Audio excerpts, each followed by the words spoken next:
everyone. Hello. Today we are going to be talking about the question of education and is it worth it? And what level should you go to if you're planning on living a lifestyle like this?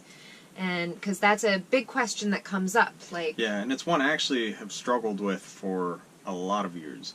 Because originally I decided I wanted to go cruising when I was in dental school, and the thought, why am I going through all these years of school and amassing all the student debt if I just want to go sailing? And you can get a boat for free on Craigslist and just go. So why go through the education? Is it worth it? So in the end, I think it all comes down to quality of life.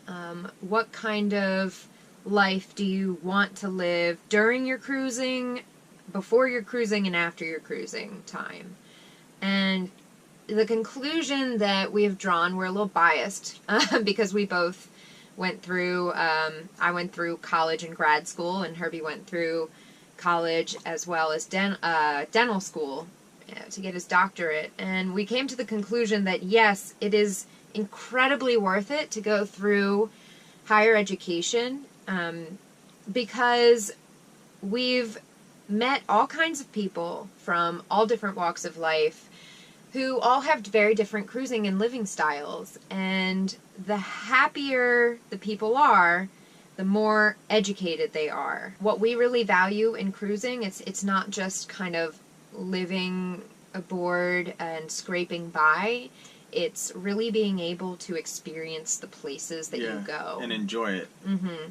And so we've met people who have gone to these places and had to immediately find work in order to kind of save up for food and everything like that. And we've noticed that saving up beforehand was very important for us, because then when we got to these incredible places, we were able to still live on a budget. Yeah, our budget is tiny. Yeah. We budget $500 a month, and we've been doing that for a year and a half now. Yeah. But there were things that we definitely have splurged on, like a nice dinner, nice food, or excursions and experiences like our little mini vacation to Flores, for instance. Herby, when we go back to the States, Herby goes back to being a dentist for about a month or 2 months. And I go back to being a painter, and I get commissions, and I make enough for us to keep going. Yeah, and I'll amass a fair amount in a very quick amount of time, and then we can sail comfortably for several months. Mm-hmm. But one thing we've noticed, there's all extremes. We've met people that are out of high school, and they just got a free boat, and they're out.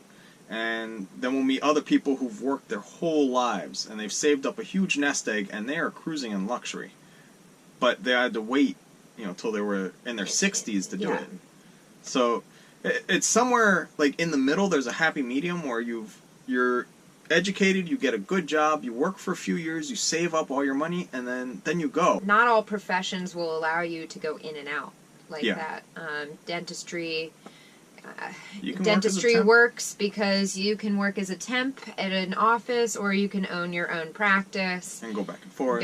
And forth. So there are a lot of professions out there that kind of allow you to go in and out. Or we've also met people who are who work with computers, and who are able to work anywhere in the world, and that's been wonderful for them.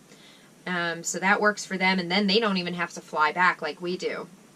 Yeah, and other people that are freelance writers, and they work from their boat. So there's a lot of professions you can do that allow you to go cruising. Mm-hmm. But they all kind of are made better with education. The more education you have.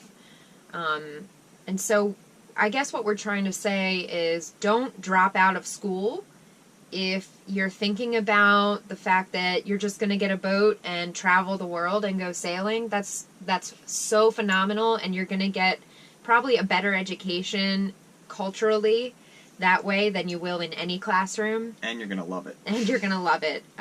But finish school first, because it's going to open the world up to you all that much more. Yeah, because cruising is technically, it's like a business. There are startup costs. You have to buy a boat, and you have to outfit the boat. So even if you get the boat for free, you have to then get it ready to go cruising. And that takes money and time, and That's where... If you're going to be safe about it, safety equipment is one of the most costly things. Yes. So, and then you have, if you're going to different countries, you have check-in, you have to pay for visas, you have to, you know, there are all these unexpected costs that come about. And if you want to travel within that country by train or car, renting a car, whatever you need to do, it really does add up after a while, and so you need to be prepared. Well, it's easier to come in and say that you have a steady income in a profession that is recognizable to the country you're entering rather than YouTuber. Yeah.